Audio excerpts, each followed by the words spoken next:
కాళేశ్వరం ప్రాజెక్టులో అంతర్భాగమైన పెద్దపల్లి జిల్లాలోని సుందిళ్ల పార్వతి బ్యారేజ్ ఖాళీ అయింది. బ్యారేజ్ మరమ్మతుల కోసం ప్రాజెక్టులోని నీటిని దిగువకు వదిలిపెట్టారు. 2 రోజుల్లోనే ప్రాజెక్టులోని నీళ్లన్నీ ఖాళీ అయ్యాయి. దీంతో జలాశయం వెలవెలబోతోంది. ప్రస్తుతం ఇసుక మట్టి దెబ్బలతో దర్శనమిస్తోంది.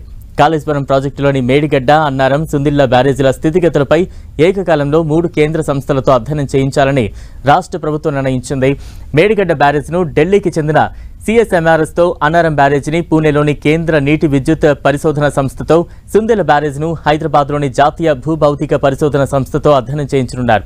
బ్యారేజీలు ఏ విధంగా ఉన్నాయనే దానిపై 3 సంస్థలతో పరీక్షలు చేయించాలని నేషనల్ డ్యామ్ సేఫ్టీ అథారిటీ నిపుణుల కమిటీ నివేదిక ఇచ్చింది. ఆ కమిటీ నివేదికపై సీఎం రేవంత్ రెడ్డి, నీటిపారుదల శాఖ మంత్రి ఉత్తమ్ కుమార్ రెడ్డి సంబంధిత అధికారులతో చర్చించి 3 సంస్థలతో 3 బ్యారేజీలపై అధ్యయనానికి గ్రీన్ సిగ్నల్ ఇచ్చారు. అందులో భాగంగానే సుందిళ్లలోని పార్వతి బ్యారేజీలోని నీళ్లన్నీ దిగువకు వదిలి ప్రాజెక్టును ఖాళీ చేశారు. మరమ్మతుల కోసం నీళ్లన్నీ ఖాళీ చేశామని అధికారులు చెబుతున్నారు.